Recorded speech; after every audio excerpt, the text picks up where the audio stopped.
রোহিঙ্গা সংকট মোকাবেলায় প্রত্যাবাসন প্রক্রিয়ায় টেকসই সমাধানের লক্ষ্যে কক্সবাজারে শুরু হলো 3 দিনের আন্তর্জাতিক সম্মেলন। উখিয়ার ইনানীতে হোটেল বেওয়াচে take away to the high level conference on the Rohingya situation শীর্ষক স্টেক হোল্ডার্স ডায়ালগ যৌথভাবে আয়োজন করেছে পররাষ্ট্র মন্ত্রণালয় ও রোহিঙ্গা ইস্যু বিষয়ক হাই রিপ্রেজেন্টেটিভের দপ্তর। সম্মেলনের প্রথম দিন বিকেলে বিদেশি অংশীজনদের সঙ্গে সরাসরি মত বিনিময় করছেন রোহিঙ্গা প্রতিনিধিরা।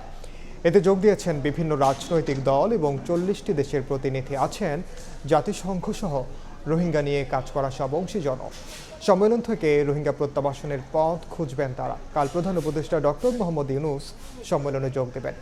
আর শেষ দিন 26 আগস্ট মঙ্গলবার রোহিঙ্গা ক্যাম্প পরিদর্শন করবেন বিদেশি অতিথিরা। আন্তর্জাতিক সহযোগিতা বাড়ানো সহ বিভিন্ন ইস্যু নিয়ে আলোচনা হবে সম্মেলনে।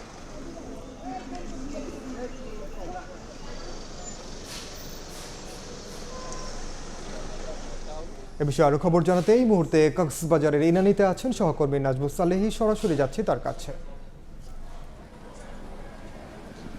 বাংলাদেশের প্রেক্ষাপটে এই প্রথম বিশাল আঙ্গিকে রোহিঙ্গাদেরকে প্রত্যাবাসনের উপায় খুঁজতে একটি বড় পরিসরে আন্তর্জাতিক 3 দিনের সম্মেলন অনুষ্ঠিত হচ্ছে কক্সবাজারে। ইতোমধ্যেই সেই সম্মেলনে অংশ নিতে পৃথিবীর 40টা দেশের প্রতিনিধিরা এই কক্সবাজারের ভেন্যুতে এসে উপস্থিত হয়েছেন। বাংলাদেশের পররাষ্ট্র মন্ত্রণালয়ের সচিব, সাথে রয়েছেন রোহিঙ্গা বিষয়ক প্রধান উপদেষ্টার হাই রিপ্রেজেন্টেটিভ খলিলুর রহমান সহ জাতিসংঘ এবং অন্যান্য দাতা সংস্থা থেকে শুরু করে যারা রোহিঙ্গা নিয়ে কাজ করে তাদের প্রতিনিধিরা। এই 3 দিনের সম্মেলনে মূলত খোঁজা হবে এখানে কিভাবে রোহিঙ্গাদেরকে প্রত্যাবাসন করা যায় এবং যে রোহিঙ্গাদের উপরে যে গণহত্যা চলেছে সেই গণহত্যার বিচার কিভাবে নিশ্চিত করা যায়। পাশাপাশি আন্তর্জাতিক সম্প্রদায়ের যেই ফান্ড রোহিঙ্গাদের জন্য তারা সরবরাহ করে থাকেন তার কিছুটা ভাটা পড়েছে, সেটিকে আসলে কি করে আবার বাড়ানো যায় সেই বিষয়গুলো নিয়ে আলোচনা হবে। আগামীকাল প্রধান উপদেষ্টা ডক্টর মোহাম্মদ ইউনূস এই কনফারেন্সে যোগদান করবেন এবং তিনি মূলত বক্তব্য রাখবেন।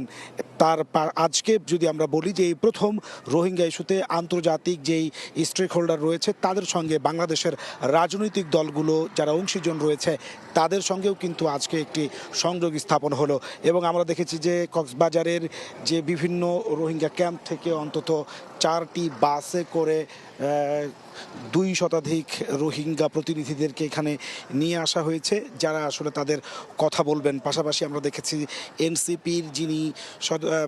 এনসিপির থেকে আক্তার হোসেন, বিএনপির প্রতিনিধি আছে জামায়াতের প্রতিনিধি, গণ অধিকার পরিষদ রাজনৈতিক দল তাদের প্রতিনিধিরাও কিন্তু এখানে আছে এবং তারা সবাই মিলে আসলে একটা উপায় খুঁজে বের করতে চান এবং পলিসি নির্ধারণ করতে চান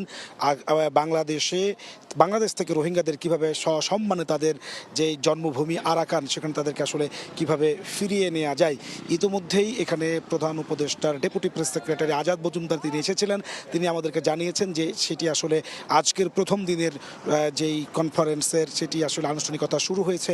সেখানে রোহিঙ্গা জনগোষ্ঠী তাদের পক্ষ থেকে প্রথমে তারা এখন বক্তব্য রাখছেন এবং বাংলাদেশের রাজনৈতিক দলগুলো তাদের দেশের স্বার্থ বিবেচনা করে কিভাবে সেটি তাদেরকে প্রত্যাবাসন করা যায় তার দিক খুঁজবেন। বলা চলে এইখানে যা হবে আগামী 30 সেপ্টেম্বর আরও বড় পরিসরে ডক্টর মোহাম্মদ ইউনূস নিউ ইয়র্কে আরও একটি আন্তর্জাতিক রোহিঙ্গা সম্মেলনে তিনি অংশগ্রহণ করবে, সেখানে তিনি এই বিষয়গুলোকে তিনি উপস্থাপন করবেন। মোট কথা হচ্ছে যে এই 3 দিনে যে সম্মেলন তা থেকে আসলে রোহিঙ্গাদের সম্মানজনক প্রত্যাবাসনের পথ খুঁজতে সব অংশীজনরা বসে পলিসি নির্ধারণ করছেন। এই ছিল আমার কাছে কক্সবাজার থেকে সর্বশেষ। সরাসরি যুক্ত ছিলাম কক্সবাজারে।